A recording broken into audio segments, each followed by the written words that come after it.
Before getting into this video, I just wanted to say that I was asked to review the Sam Raimi Spider-Man trilogy, and I really wanted to do a video of that before this video, but I really had no time at all, and so while I will be doing that video, it'll have to be a little bit later.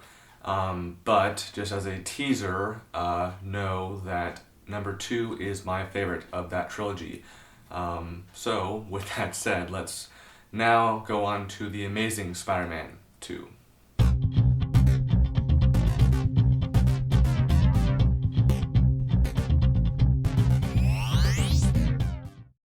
The Amazing Spider-Man 2. As a fan of Spider-Man, I was really excited for this film, above all else because they finally decided, to get Electro and Rhino, kind of, on screen. Ever since playing the old Spider-Man games on the PS1, those two villains have been on my wish list for a Spider-Man film.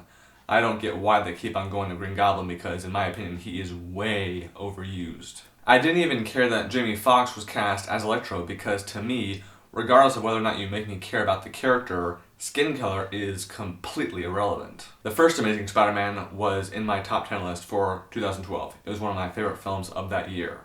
This one, sadly, will not make that same list. Reason being, among other things, is that there was just too much going on and I could not invest myself in all of it. You have Peter and Gwen's storyline, then you have Peter and Aunt May, then Peter and his dad, then you have Harry Osborn and Peter, Harry Osborn and Electro, then you have Electro, then you have Electro and Spider-Man. Oh my god, it's just so much, and it's like, instead of overloading the film with villains like they did in number 3, they just jam-packed as many subplots they could as they did, and it's just like, bleh.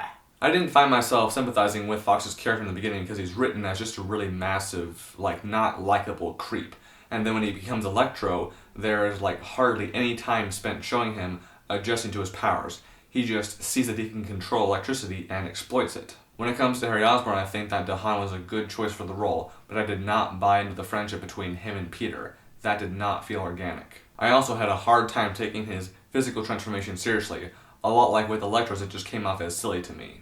Additionally, I could not figure out for the life of me why there was this cliché German doctor with spiked hair and glasses looking after Electro. It was hilarious in the worst possible way. The action was really fun though, and because I was in an IMAX theater, I was living them and not just watching them. But the 3D sucked. The best scenes for me, which are the ones that felt real and really hit an emotional chord, were the ones involving Peter and Aunt May, as well as the ones where Peter was trying to figure out what the hell his father was doing, trying to crack his father's past. Those were just, they didn't feel like fabricated. They felt like real scenes in a drama, outside of an action movie. Now, seeing as how this is a really big budget film, like 200 million, over that actually, holy shit. The ideal way to see it is the biggest screen possible. 3D, the whole 9 yards, make it a big event. However, given that this is not the best Spider-Man film, in my opinion, I'm just going to say that I don't think you should pay the premiere price, the highest possible price. See it, but not, the whole 9 yards. I give it 2.5 out of 5 stars. Thank you very much for your time, and have an awesome day.